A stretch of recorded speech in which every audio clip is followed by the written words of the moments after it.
You're listening to Sarah Hagan Backstage, with interviews and insights from years inside the music industry.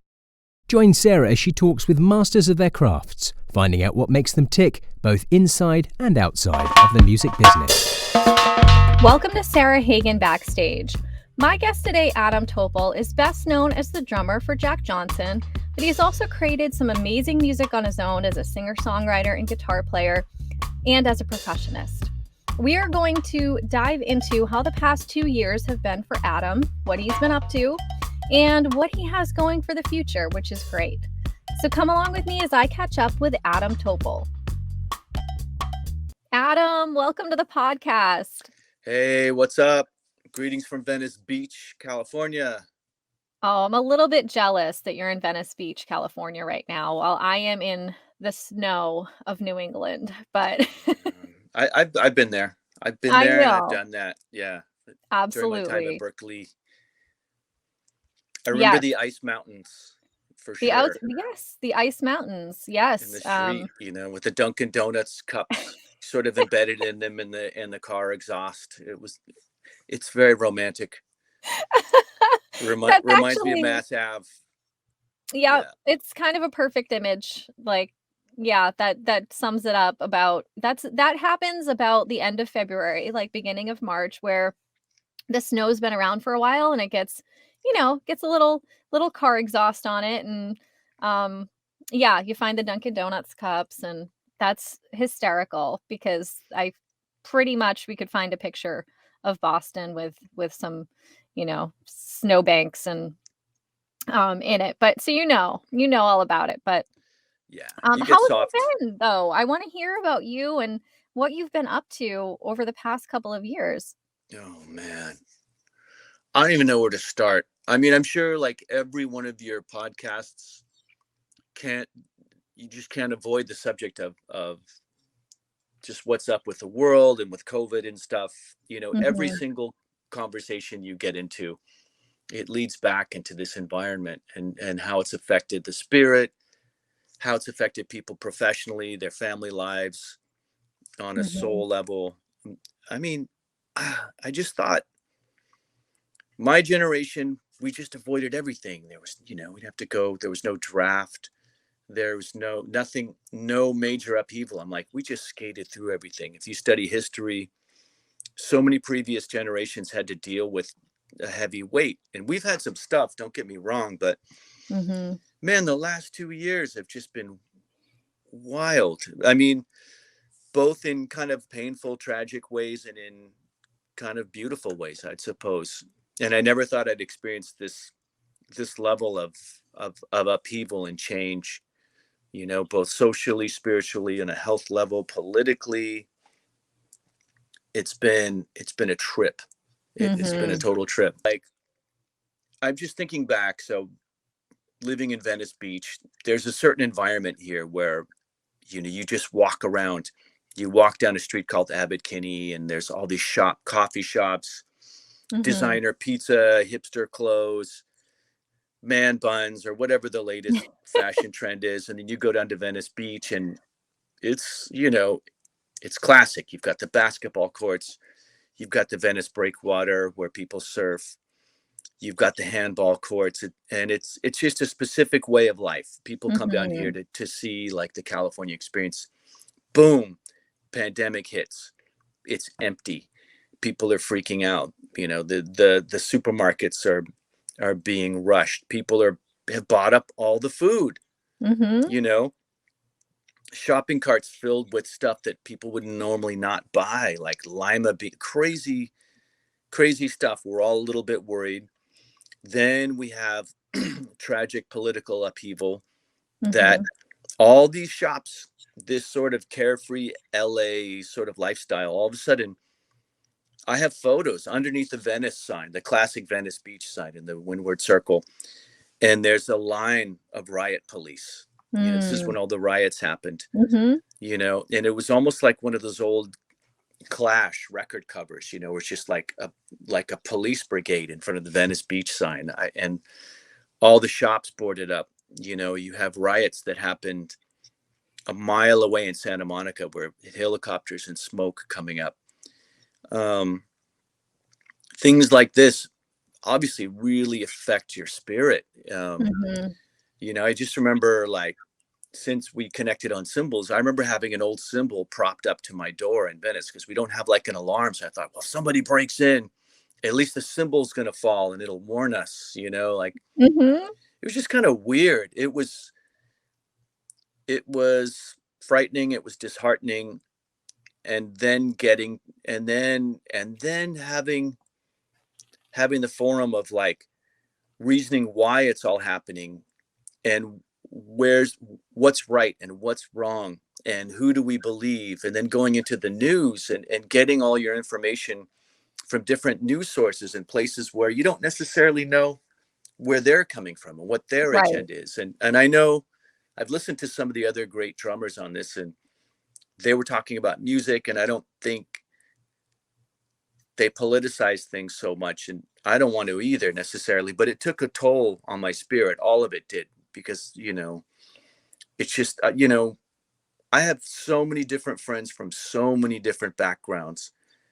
And it was sometimes really challenging for all of us to come to some kind of like neutral place. And it seemed to affect everything. It affected the Thanksgiving dinner table.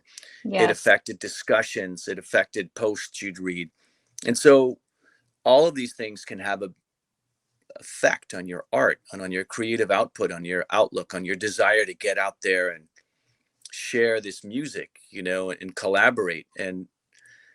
But music wound up being the safe place for me, the place of like, you know, I'm talking to you from this little studio. It's a back house, and I have a little Pro Tools thing set up here, a couple of preamps, a ton of drums, a ton of percussion.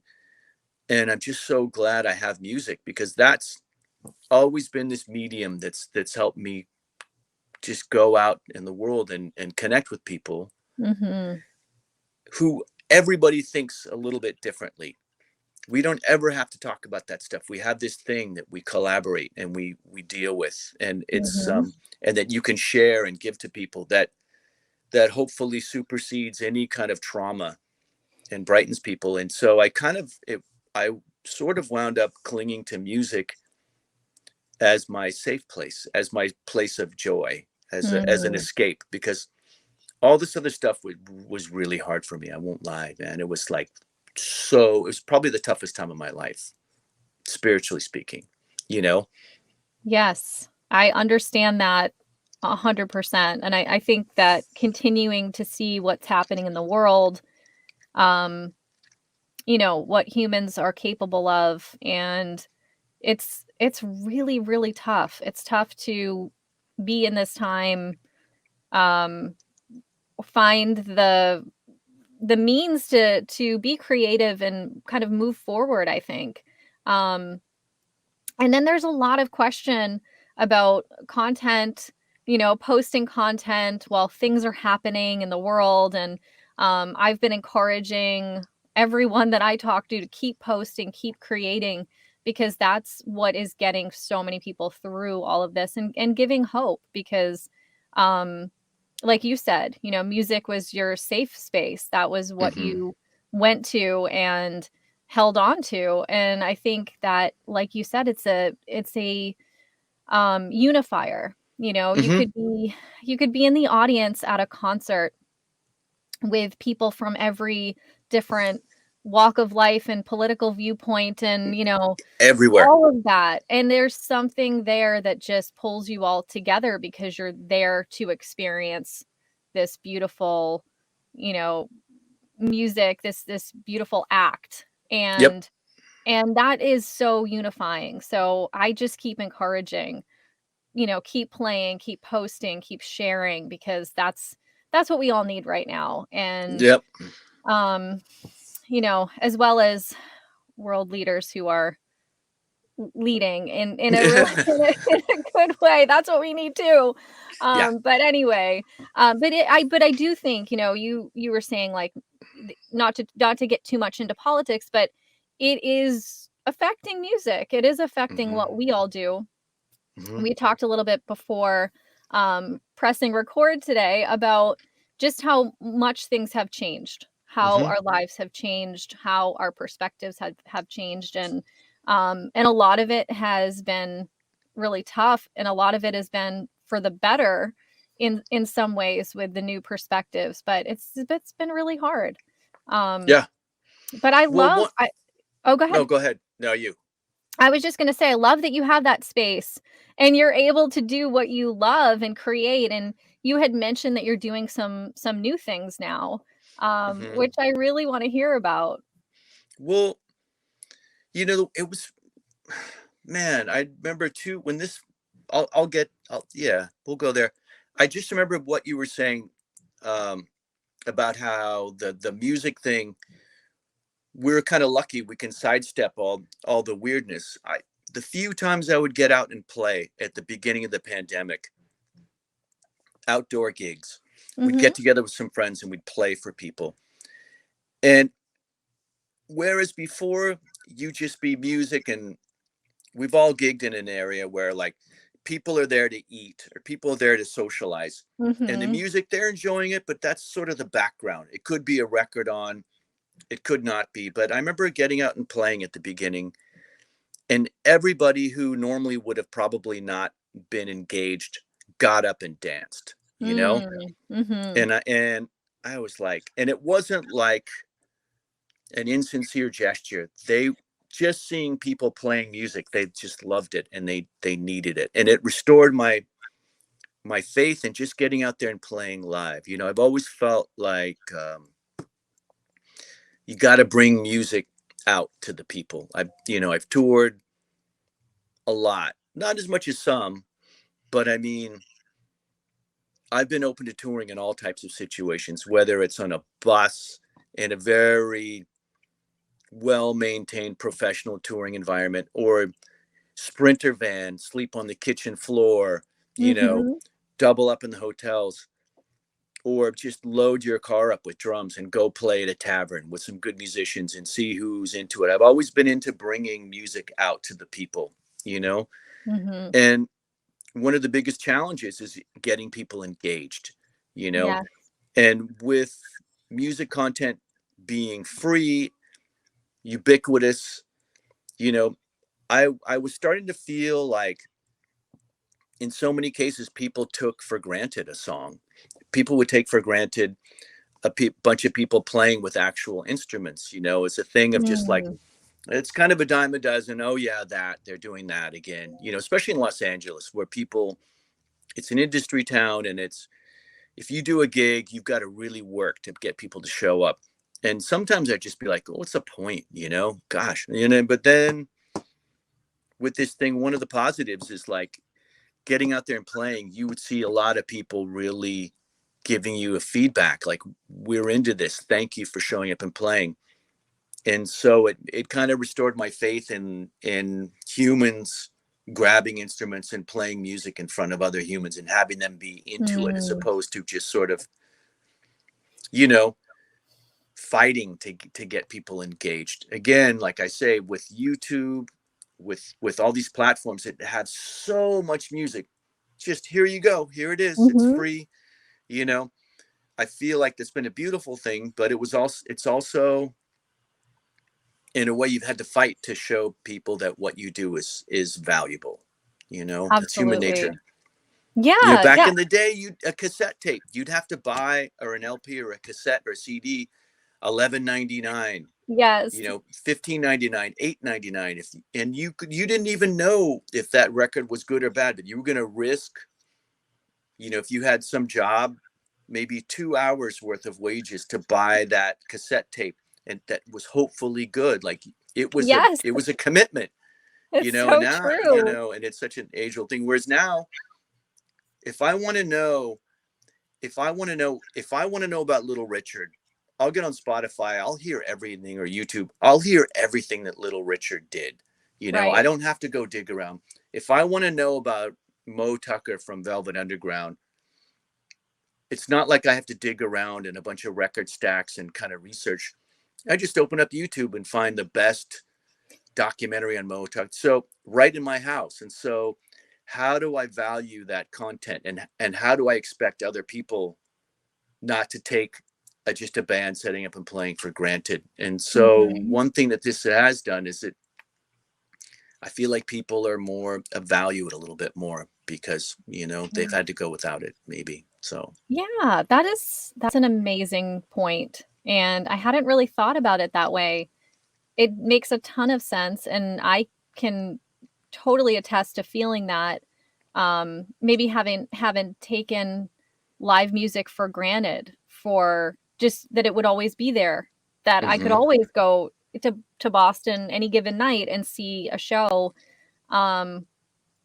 and to have it gone and taken away and realize how important it was.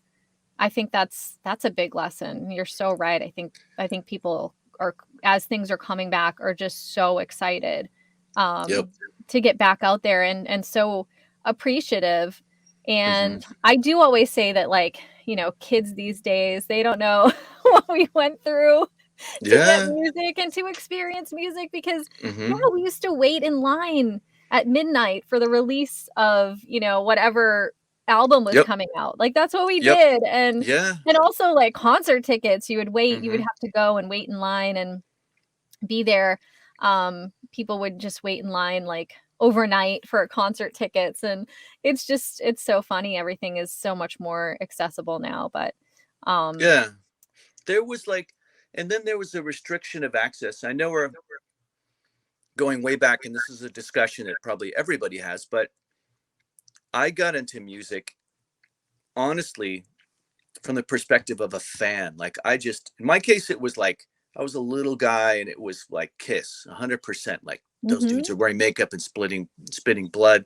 That's the best thing ever, you know. But you'd only get information about music you liked. It went on to be the Beatles and stuff like that. But you just have to read a record cover and read a couple of things that a publicist would say about a band. A couple of these magazines, you'd get like stories and stuff, but you wouldn't have access. And yes, now with these podcasts, with all this stuff, I could probably see an iconic person. In my case, it's a musician that I usually get interested in. It could be a writer, an actor, and I will not have to go up and ask him a bunch of dumb questions if they'd even let me. I could just nod my head, because people are really generous about opening up about their lives. Granted, there's no more mystique or whatever, but I feel like from the fan perspective, on so many different interesting people with these podcasts and with these memoirs that are coming out, I don't have to ask anybody any stupid question, risk asking anyone any question. So how did you get into singing? And, I'm never right, going to have to right. ask that again, because there's incredible content out there where people are revealing their lives, and I like it a lot of times. Maybe some people don't, but that's been one of the things during the last 2 years that have really sustained me. I think a lot of really I didn't listen to Sabbath or Ozzy that much, but I read his book, and the guy's interesting. I couldn't stop reading about his adventures in Birmingham and working in a slaughterhouse. And it goes for Willie Nelson. It goes for Patti Yes. Smith. It goes for Yeah. Johnny Marr. It goes for Miles Davis. All these people are talking about their lives, either if it's on a podcast or not. So within the last 2 years, what you're doing really ties into, I think, giving the arts another dimension. It's letting us get to know artists even deeper, and I personally like that. Some people don't. They like the mystique, or it can certainly backfire on you, as we've seen in so For many sure. cases with Yes. public personalities. But as a fan, and again, I think you've talked to drummers a lot. Like, for me, I didn't really play an instrument for the longest time, and I think playing a harmonic instrument, a piano, guitar, trumpet, whatever, you've got to learn a lot of theory, and it gets really analytical in many cases. And I think drumming was a way for me to sidestep that. I found all that stuff really daunting, but I wanted to get inside the music, and drumming, helped me step in the middle of it even quicker. I think. I mean, Right. I think to get really expressive on drums, you find out you have to study just as hard as a cellist or a violinist. But initially in that garage band phase, there's a couple of beats that if you can get, you're in, Yes, and absolutely. Yeah. yeah, 'Cause and sometimes it seems like a more, like, accessible instrument, and then you and then you get into it and realize how involved it really is, right? absolutely, Um, but absolutely. I totally agree with you, and, you not only, of course, you're well known for playing drums with Jack Johnson, of course, but you play many instruments. You Hmm. sing. I remember the Hmm. first album that you sent me with you singing. Hmm. And maybe it was, and you're going to have to tell me the exact name of the album, but it was Blue Painted Walls in Blue Faraway Painted Walls Places. was actually mostly instrumental. There was a vocal song by a really beautiful bossa nova singer, Marcelli. So there was a vocal thing there, and we Okay, actually did we collaborated on a film production where I played some stuff off that. But I did gotcha. two records that were more maybe indie. I guess you call it indie folk or whatever. One called "Regardless of the Dark" and one called "Quando." Yeah, And I think it was Regardless of the Dark then, but I do yeah, remember Blue Painted Walls. Maybe I'm thinking Blue Painted Walls was maybe the first album that you sent me where it was, like, your album that I yeah, got to hear. yeah. But when I did hear you singing though, I was just like, "Oh my gosh, I had no idea. This is so amazing," you know? Yeah.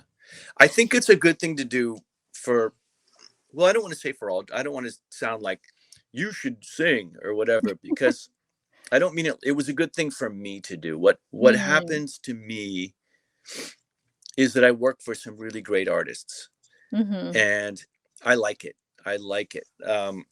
But I lose a sense of reference where I feel like the person that sings and writes the song is the focal point of so many different productions. I don't Mm, mind it, but it was really good for me to sit down and reaffirm the why I wanted to be a drummer and why mhm. I wanted that chair. You know, I for the longest time I thought like, you know, I'm here because this is what I do, and the singing thing and the composition thing is not what I do. When I went to Berkeley, they wanted me to play mallets, and I'm like, nah, I'm just a drum set player. That's all I do. And so I didn't do that much mallets. I didn't do that much piano or theory because I just sort of hung out in the drum rooms more. Mhm. And I just sort of accepted like this is sort of my course. And and I think there were times where I had ideas about music too, and I wanted to feel heard.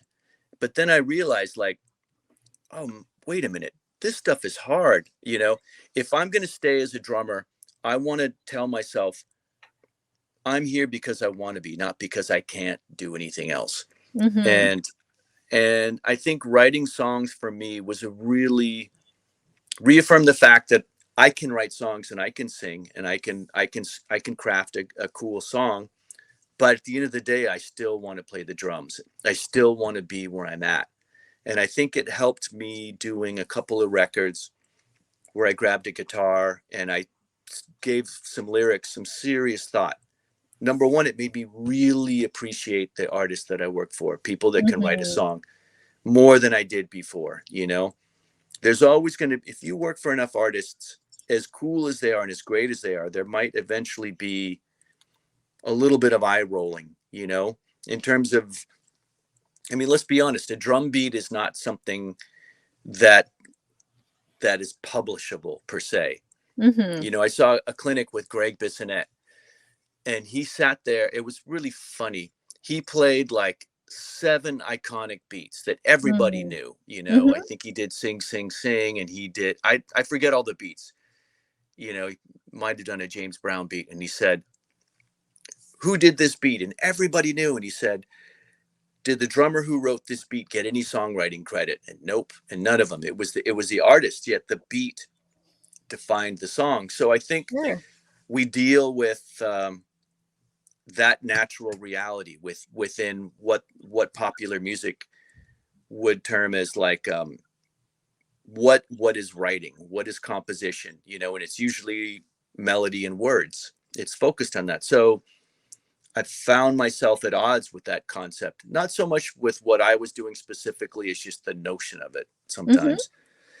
And I think writing songs and doing records that didn't have much to do with drumming, with lyrics, helped me come to terms with it a little bit, I suppose, because it brought me back to the fact that that's what I love doing the most, is getting inside of a song and making it feel a certain way and supporting something that somebody's written, rather than being at odds with it.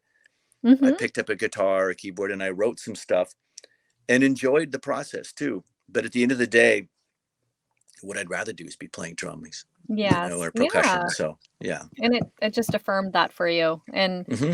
I think it's you know, learning and embracing the thought of being that person for someone else, being the drummer who maybe is coming up with parts that are incredibly significant and make the song what it is, but Mm-hmm. embracing the fact that you're supporting this other artist. I think that's a huge thing. And the ability to do that is talent in itself. Which is why a lot of the people that I've interviewed on this podcast are in that same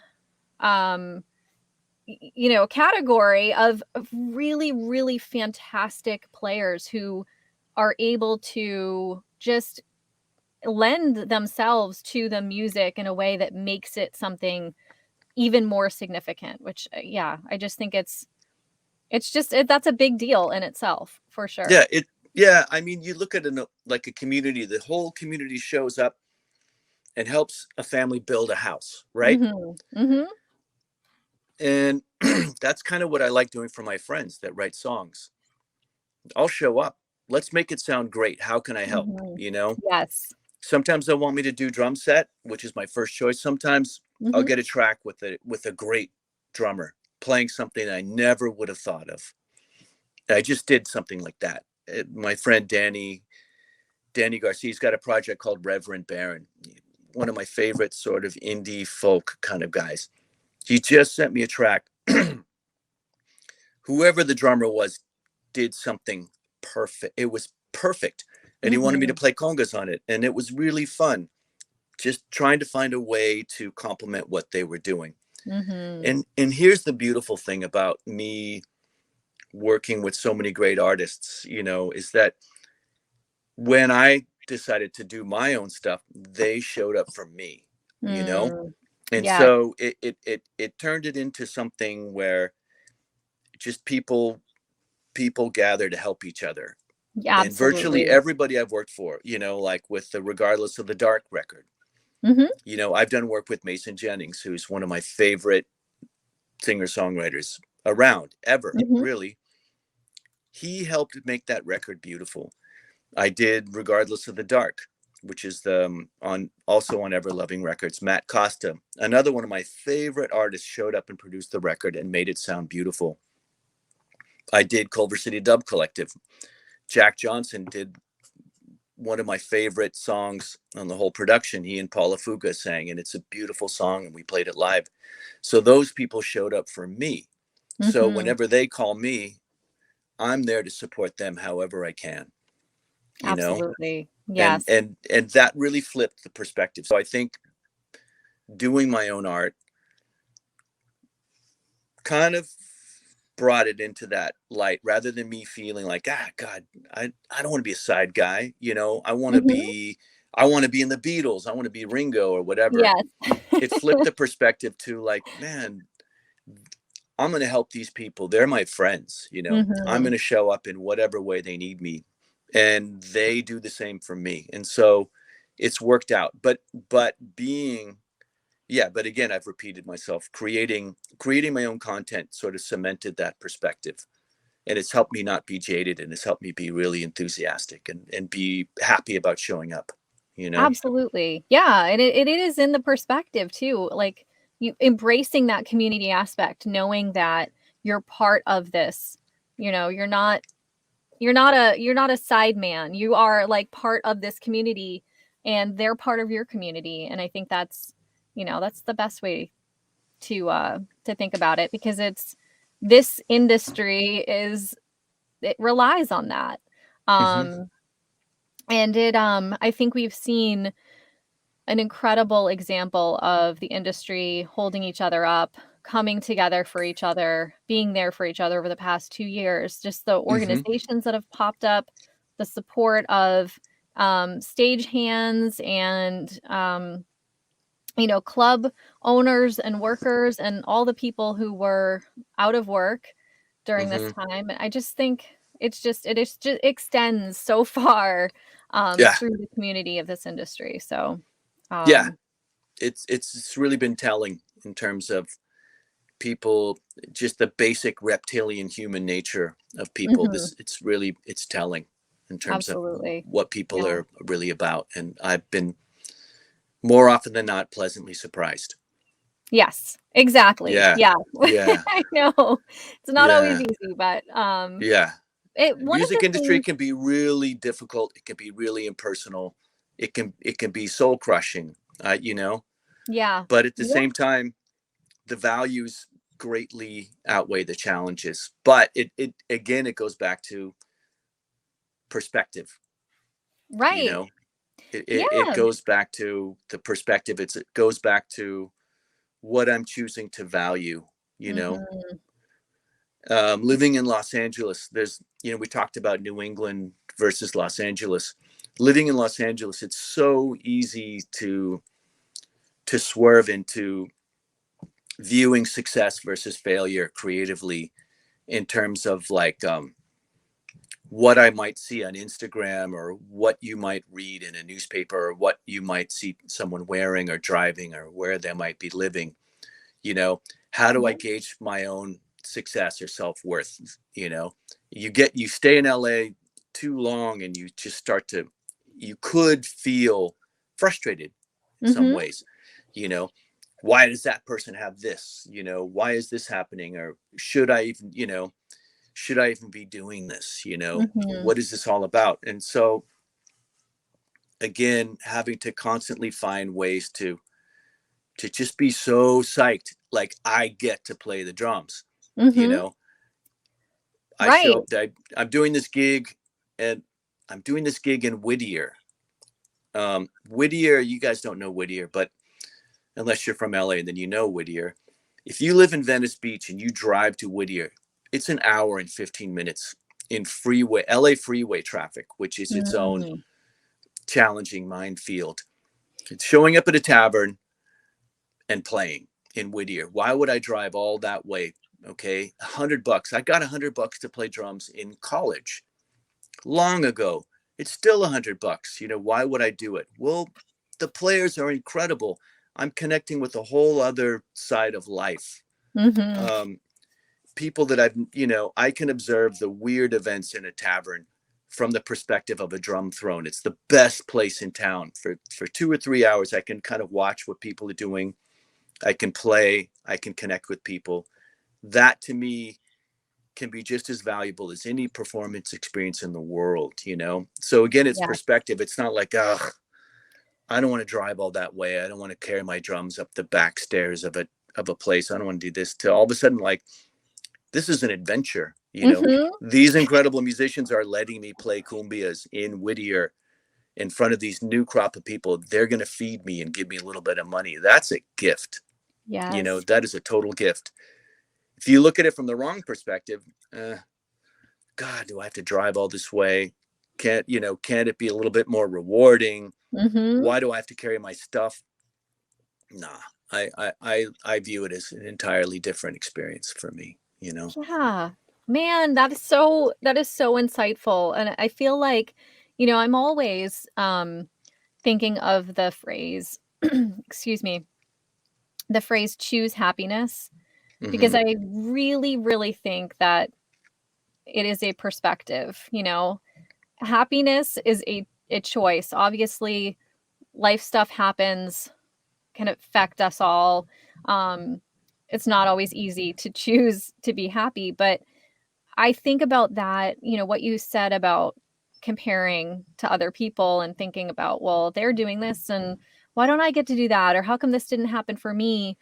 Or that kind of thing. But then I remind myself, we have no idea what that person's reality really is, or Nope. what, that person might drive the most fantastic car that's our dream car, but they might have a really terrible life. And it's like, Mm-hmm. you can't Yeah, compare because you just don't know. you just don't know, and sometimes, and we can talk about suffering, like we've seen over the last 2 years, like me being a person in recovery. I know you're supposed to keep it anonymous, but like I'm very active in the whole recovery scene, Mm-hmm. and especially with the Zoom platforms and people continuing to maintain sobriety on different levels. Mm-hmm. I've seen some really tragic things happen, struggling, like this has been hard. We've been depressed, you know. Mm-hmm. It's been singularly the most difficult spiritual time of my life. Mm-hmm. How do you find meaning? And sometimes I find meaning with people with the carrying the biggest weight on their shoulders, managing to find ways to get through it. And we all have to have that place in the meaning. And sometimes people that seemingly have everything carry a weight that we couldn't even imagine, and sometimes people that whose circumstances are so difficult, horrible, find ways to find meaning. I've Yes. had to read back to some Elie Wiesel, like, because suffering, man, like, I'll get Mm-hmm. really down and then I'll think about people that are going through that have survived various Holocausts. It's horrible things that you couldn't even imagine, and finding spiritual meaning there. So why Mm-hmm. can't I? So back to the music thing. I mean, I'm really looking forward to getting back on the road with Jack. We've got tour dates and stuff. That should be fun. But at the same time, I also play Afro-Cuban music, and I've been doing these spiritual events for, playing some really incredible rhythms in a religious context where Mm-hmm. I'm definitely the outsider there. No one cares about drum set or knows, but man, I'm being allowed into a really special circle of people, finding Mm-hmm. meaning there, when the world that I'm used to has been sort of obliterated. you know Music Right. has been that medium. If I'm willing to be humble and to learn from other people and to participate, I can find places to go. you know Absolutely. Yes. And you're so grateful for that, that's the important thing, I think. hmm hmm And speaking of Afro-Cuban music too, I wanted to ask you about that because I know that you have a deep connection with Latin grooves and hmm with percussion and everything. And how did you get into that? That's my first question. And then I was curious if you've ever been to Cuba. yeah. um I remember back at Berkeley, Ed Uribe was our teacher, and he was just an Mhm. incredible Latin drum set player. And what tended to happen for me, because I'm not a yeah, I can read and I can play technical stuff, but I was never drawn to being the type of drummer who does a lot of subdivisions and a lot of outwardly complex stuff. It just wasn't the way I rolled. I came up listening to the Clash and the Right. Specials and Bob Marley and even Cat Stevens. Even simpler stuff is what initially pulled me into music. And so me going into Berkeley, secretly liking, Black Flag or whatever, but I wanted to learn about jazz. But Mhm. I remember hearing Ed Uribe play in this Latin lab, and he was putting all these different parts onto a drum set, and it wound up sounding to me overwhelming. It kind of overwhelmed me. I liked it, and he was is an incredible drummer, but I had no clue of what was going on, and I had no cultural concept to it. And so for me, it just sounded so busy. I just didn't want to even tackle it because there was no meaning behind it. I could put a meaning behind certain beats where I knew the song and I knew the culture. And Mhm. so I just thought, well, okay, I'm not a conga player. It's back to the thing, like, I'm just a drum set player. I'm not a Right, percussionist. right. They do different things, and it was very tribal. But I thought, okay, I'm going to get into this thing called rumba, which is not with an H, you know, it's just a basic rhythm, street rhythm that they do all over the world. But really, I think it came from Cuba and maybe arguably from Matanzas. I don't know. The historians will put me in check. But I went and saw this group called Los Muñequitos de Matanzas in Boston, and there was no harmonic instruments. They were singing in Spanish and in Yoruba, and it was drummers and vocalists, and I'd never seen anything like that. And I could hear the phrasing that they would play in these Latin labs and stuff, but it was done in such a roots kind of deep way. I thought, I'll at least learn the basic parts.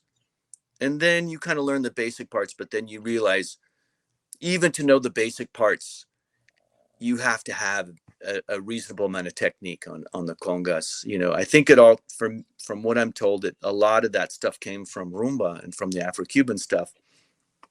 So then I took a 2-week course and went to Cuba at the Escuela Nacional de Arte.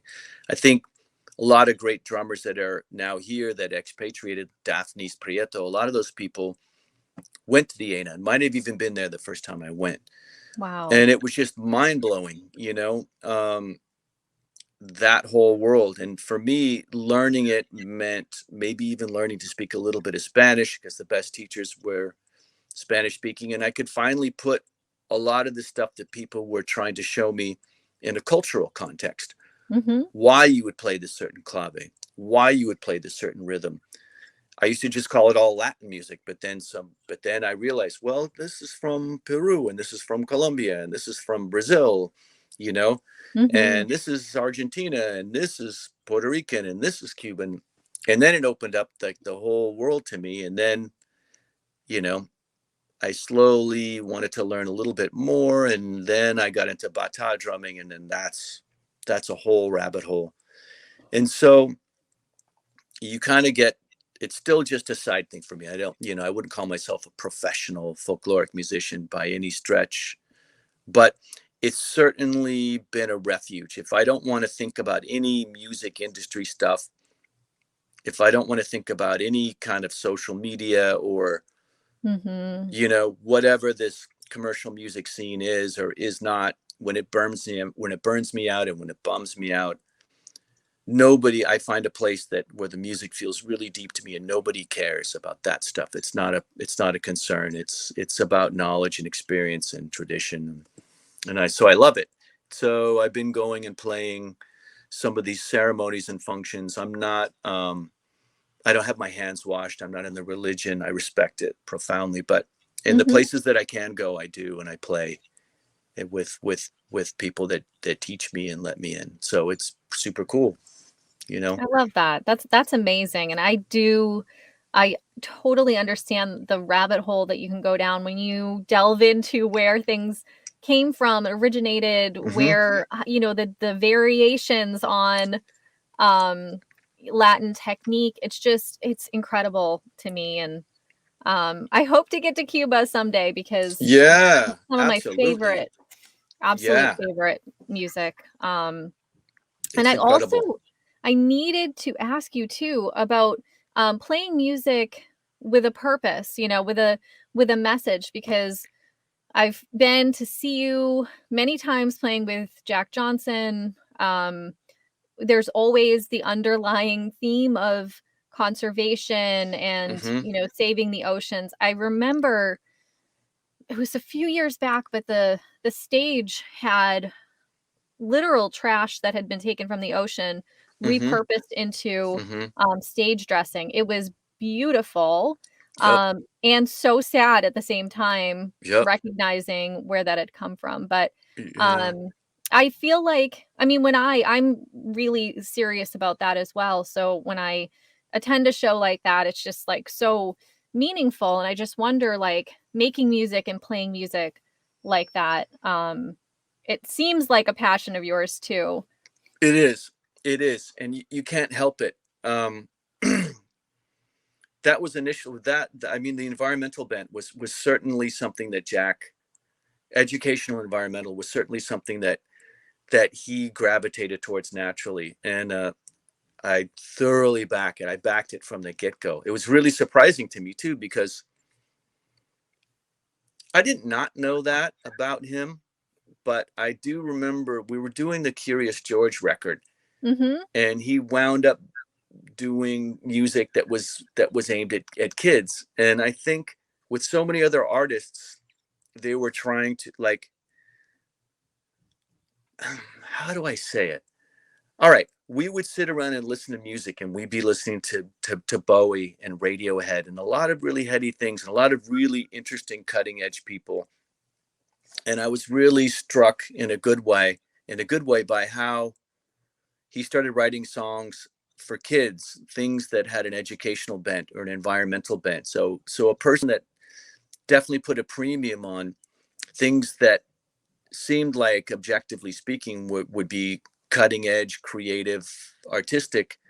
I think it was really brave for somebody that could have gone any way in their career to put an emphasis on environmental concerns and educational concerns, where we were doing songs reduce. We'd be listening to Fugazi or Radiohead, or I tried to get him into Ornette Coleman and really interesting stuff, but he would write a song, reduce, reuse, recycle, on a record. I'd be like, that's cool. Like, this isn't a, look, I'm not criticizing any musical content, but I mean, there's such a premium on glamour, fame, external things. It just inherently goes with that tier of music. And it was really refreshing to me to see somebody who sort of put their heart out there on that level. It was truly punk rock, in my opinion, or whatever it was. I really liked that. And I think we'd sit around and talk, and he'd say, I just got with a guy. We sailed out so far in the middle of the ocean that we couldn't see land. And we tested the water and found plastic subparticles in the deepest part of the ocean we could get to. I never knew about that. All of a sudden, me, who was more thinking about drumming and music, is kind of having his eyes opened. And then I would check out a lot of the nonprofit work that became an objective. And I felt like the pursuit, that musical pursuit, had a sense of depth. It gave it some purpose that I really could back as I guess sort of part of my life's work. Absolutely. And I never would have, past the regular people getting into it, I don't think I would have delved that deeply into the subject. Right. I think he pulled a lot of us down that road. Kept things PG and family oriented, which really helped me, navigate the waters of like these big shows. And you're doing something like the Bridge School benefit, you're hanging out with a lot of really iconic people, but at the same time, you're doing kids shows, and you're doing things that are pretty altruistic. And I think that added a balance to it for me that made the whole thing a lot easier to navigate and stay grounded, Yes, absolutely. And like how great to, like you said, it's pretty punk rock, and it is. Just to go in the direction that, sure, it might not like be the direction that people would think that you would go in, but it's the right thing to do. And I think it's like huge that that Jack and you all are using this platform that you have to do really great things. That's the way I see it. I mean, it's always interesting to get his perspective or another person's perspective. So it's hard to say. It just feels natural for him, I think. But from my lens, I see a lot of courage in anybody kind of taking a stand that might not, sitting at the table in the lunchroom with not trying to sit at the cool kids table per se, just because it's a cool kids table, maybe sort of picking the table where they feel right, or something feels right about that sort of notion creatively really speaks to me. When in LA, it seems like a lot of people really want to sit at the cool people's table, or if there's a seat opens up, they're psyched. Right. That's just sort of the mentality I kind of feel like I see, not in a bad way. We all Yeah. the hard part for being, if you want to make music like a professional thing, is people have to want to hear what you do. Mm-hmm. People are going to, you have to make the rent happen. Mm-hmm. And unfortunately, gaining popularity, getting clicks or views or whatever is essential to, Yes. to To selling your art, yeah, so I right. don't begrudge anybody for doing what they have to do, But it's but amazing. It's yeah, amazing when you can do both, when you figure yeah, out a way to do both, right? yeah, That in it's itself natural. is It's pretty natural. It's incredible. not like on stage, you're like, consciousness, we're all one. And then backstage, they're screaming at the caterer, or they're Right. not that, they treat their band unkindly, Mhm. you can also see that as like as a hustle, and Yes. it's refreshing when I'm lucky enough to be around people that sort of live an ethos that's, I think, cool and legitimate and soulful. Yeah. Absolutely. And I can attest to that too, just having been around so many, I'm friends with a lot of drummers, but Hmm. um in the time that I've spent with you all and meeting bandmates and people on tour, there are different vibes in every camp, right? And Yeah. so, you when you are out with Jack and the band, you're all just fantastic humans, which is a huge deal. And, I'm sure it makes your touring life much easier than it could be. Oh Um, my God. but Yeah. I just mean, so important. honestly, like if you're thrust, like in my mind, what happened to me was I went from guy playing really offbeat clubs, indie bands, whatever, like bands that sounded like Nick Cave and the Tindersticks, bands that Mhm. sounded like Bad Brains, Mhm. different singer-songwriters, into, getting to work with Jack, and all of a sudden being thrust into some big places. It can easily throw somebody in terms of how they behave, what Mhm. their sense of self-importance, you know.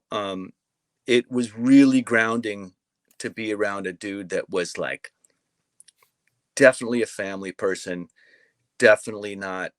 And it goes not just for Jack, but Zach and Merlo as well, and the whole camp, where they just stayed themselves. That was like an adamant sort of ethos, Mhm. that Yeah. I definitely, that was definitely a powerful message in keeping your feet on the ground and being um honest, I Yeah, right? guess. Exactly. It's, your life has a lot to do with the people that you surround yourself with. Yeah, For sure. Your absolutely, quality of life. absolutely, Um, absolutely. and I don't wanna leave without talking about what you have coming up, because we all want to, follow along with what you're doing, and I know that you're heading out on tour with Jack and the band fairly soon, right? You're coming through my area this summer, I saw, which is what popped up for me, and I was like, "Oh, I can't yay, wait to see you're you coming guys. back." Bring the Yeah. squadron. I want to see you guys. Yes, absolutely. So you have those tour dates, which is super exciting, Hmm. and you have some solo dates too, I think. I am doing, like, I play stuff, like I have a couple of iterations of bands. So I've got a gig playing locally in Venice with Reverend Barron, one of my Mhm, favorite singer-songwriters, Danny Garcia, like a pro skater, really great songwriter. And then the really cool band called Hello Forever. They feel like kind of like an Edward Sharpe sort of cool Topanga vibe. I'm really looking mhm, forward to that. But I've been doing a lot of tracking right here. Just people send me music and you just put drums. I've been collaborating. I got to track some drums here for Jack and Paula for a really beautiful song called If Ever. mhm. I'm working on some stuff with Mason Jennings. I've gotten to work with Matt Costa. People send me stuff and I record, and that's been, or just producing different artists, and that's been fun too. I've got a side business where I sell these really cool drum dampeners, which keeps me really busy as well. And and it's fun. I interact with drummers. I probably totally relate to you, the way Yes. you're interacting with drummers on a Yeah. on a work level. That's been fun. Like all of a sudden meeting a bunch of cool drummers from all over the world buying these things, and so that's been challenging but fun. So I love that. And where can someone find you if they want to check those out? well, it's a product called Roots EQ, and we do cloth drum dampeners, and we've got a little Shopify site. Or if people want to stop by Revival Drum Shop or Pro Drum, we sell them. And I just, over the years, with different dynamics, either in the studio, people a lot of times were asking me to put t-shirts on the drums or tape up the drums to get a certain sound, or just take out some of the high frequencies. And none of the products I saw exactly did what I needed, or I could, you could, but you're stuck with it. You've got a bunch of stuff taped on your drums, and maybe one time you wanted something open and one time you wanted like a tea towel sound.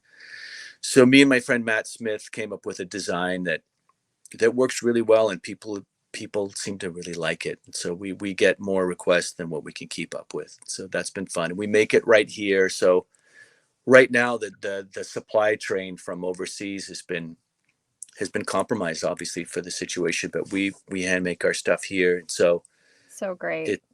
So we're able to just keep things flowing. So that's been fun too. That's amazing, Adam. And I will put all that information in the YouTube description and in the show notes on the podcast platform, so everyone can check that out and follow along with you on Instagram and check out a show that's coming through their area too. Yeah, definitely. So I'll be at the Venice West on March 16th. It's a really great club that's opened up, and a lot of good bands go through there. And I'm always putting dates on Instagram and things like that. So it's really good to do your podcast. I've listened to 3 or 4 others, and I can't wait to just dive in and check all those out. Oh, thank you so much. Thank you for coming on today. And I can't wait to see you soon. Yeah, see you in Boston. Absolutely. All right. Take care, Sarah. Adam. Bye. Have a nice day. Bye. You too. Thank you for tuning in today. Join us each Tuesday for new episodes of Sarah Hagan Backstage.